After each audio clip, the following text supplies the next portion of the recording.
নমস্কার, কেমন আছো সবাই? আশা করছি সকলেই ভালো আছো। অপুর সংসারে নতুন একটি ভিডিওতে সবাইকে স্বাগত জানাই। বুধবার, এখন সকাল 7টা। শরীর খারাপ করে কয়েকদিন ধরে কিন্তু দেরিতে উঠছি বলতে ওর বাপি উঠে যাচ্ছে আগে, আমি পরে উঠছি। তো শরীরটা যখন দেখি যে একটু ভালো লাগে তখন আমি চেষ্টা করি কাজগুলো করার। সবজি টবজি সমস্ত কিছু উনি কেটে কুটে রেডি করে দিয়েছে, আর হালকা গরমও পড়া শুরু হয়েছে। তো বললো যে সকাল সকাল তুমি রান্নাটা যদি পারো করে নাও। তার মধ্যে উনিও খানিকটা আমাকে হেল্প করছে, এটা নয় যে করছে না। তো সকালবেলার জন্য বানানো হচ্ছে পটলটা সুন্দর ছাল ফেলে দিয়ে পাতলা পাতলা করে কেটে দিয়েছে। পেঁয়াজ আর পটল দিয়ে সুন্দর একটা মশলাওয়ালা পটল তৈরি করব। আর এই দিকটায় করলা ভাজা বসিয়ে দিচ্ছি, যেহেতু গ্যাস খালি রয়েছে। যে সকাল সকাল রান্নাটা করে উঠতে পারলে কি হয় জানো তো, যবের থেকে আমার শরীর খারাপ হয়েছে সকালের দিকটা বেশ ভালো লাগে, কিন্তু যেই 10টা 11টা বেজে যায় তখন কিন্তু ধীরে ধীরে শরীরটা আবার যেন কেমন নিস্তব্ধ হয়ে আসে। সেই কারণে ভাবলাম যে সকালবেলায় তাহলে কাজটা সেরে নিই। আর এইদিকে আমি 2 কাপ চা বসিয়েছি, মানে লাল চা।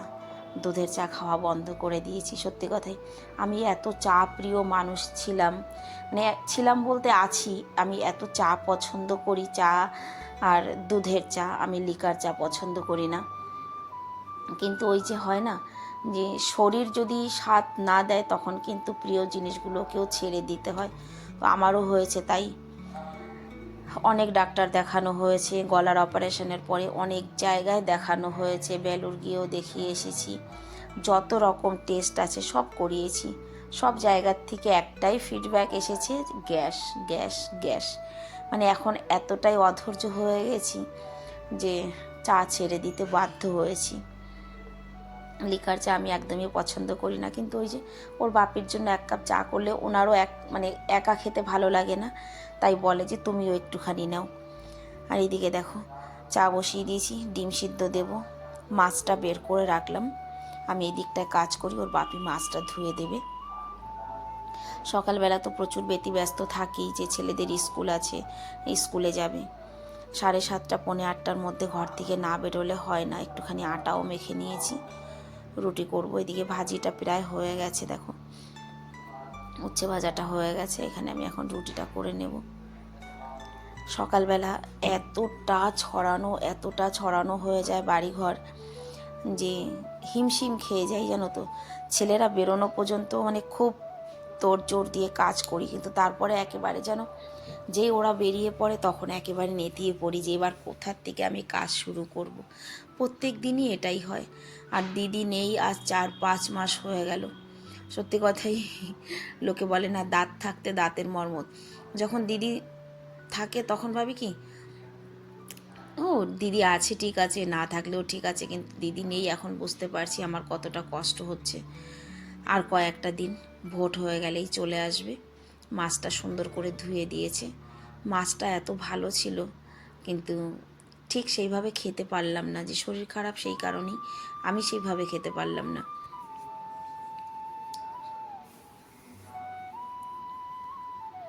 মাছটা ভেজে নেব। আমার ছেলেদের, দুইও ছেলেই মাছ কিছুতেই খেতে চায় না। একদম বড় ছেলেটা তো একদম মুখেই নেবে না, অনেক জোর করলে হয়তো ভেঙে একটুখানি দিলে তবে। আর ছোট ছেলেটাও তাই, ও দাদা ভাই না খেলে ও সেটা খেতে চায় না। মাছগুলো ভেজে নিয়েছি। আর এদিকে পুঁই শাক, খুব সুন্দর পুঁই শাক কিনে এনেছিল, মানে একদম তরতাজা লকলকে আগা পুঁই শাকের।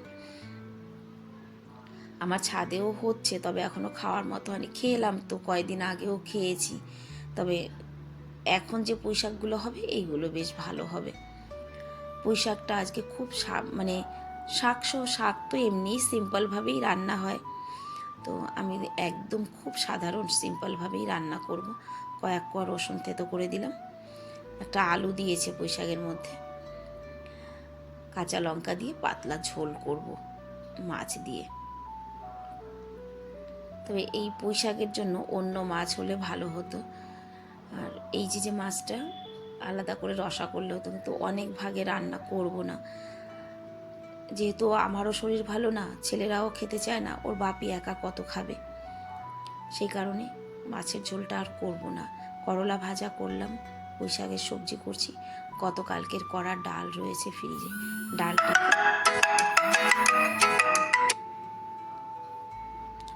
হঠাৎ করে ফোনটা বেজে উঠলো, সরি।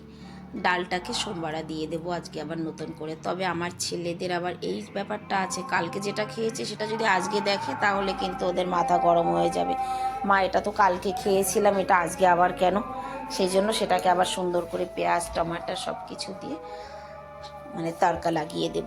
আমার রান্নাও কমপ্লিট, আর এদিকে রান্নাঘরের কাজও করে নিয়েছি।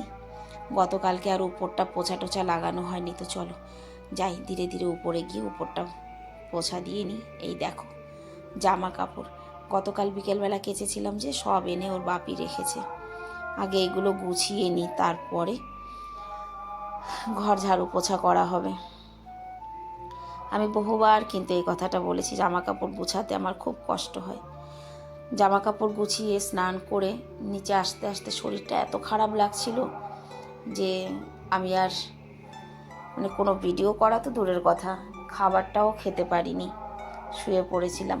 ওর বাপি এসেছে, তারপরেই খাবার দিয়েছে সবাইকে। এখন মানে বিকেলবেলা ওর বাপি নিজেই আজকে টিফিন করে নিয়ে গেছে, রুটিটাও আজকে আমি করে দিতে পারিনি। সন্ধেবেলা উঠে একটুখানি ফল খেলাম, আর এদিকে দেখো শেরুর গায়ে না প্রচণ্ড চুলকানি হয়েছে, মানে অবলা জীব, খুব মায়াও লাগে ওকে দেখলে, জানো তো গায়ের পশমগুলো সব ঝরে যাচ্ছে। ওষুধ এনে রেখেছে, আমাকে বলল যে ওষুধগুলো শেরুকে কিন্তু দিয়ে দেবে।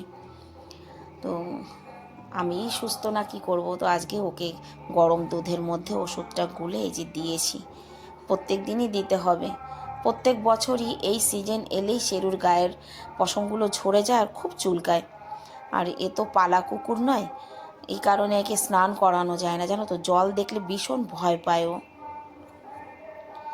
আর আজকে আমার ছেলেরা ডিমান্ড করেছে মা রাতে সিদ্ধ ভাত করে দাও, তো ওদের জন্য এই যে দুটো আলু সিদ্ধ দিয়ে একটুখানি ভাত করে দেব। ছোট ছেলে ঘি দিয়ে আলু সিদ্ধ দিয়ে ভাত খেতে ভালোবাসে, বড় ছেলে তেল দিয়ে মেখে দিলে ভালোবাসে। তবে ও আবার শুকনো খাবার খেতে পারে না, ওর একটু ডাল চাই সঙ্গে, তো একটুখানি ডাল রয়েছে, সেটাই আবার গরম করে ছেলেকে দিয়ে দেব। ভাতটা রান্না করে নিই, তারপরে এখন বেজে গেছে কিন্তু 8টা, রাত 8টা বাজে। 8টার সময় একটুখানি আমি ভাত বসিয়ে দিচ্ছি। দুই ভাই উপরে, একজন মিউজিক নিয়ে বসেছে, একজন মোবাইল দেখছে।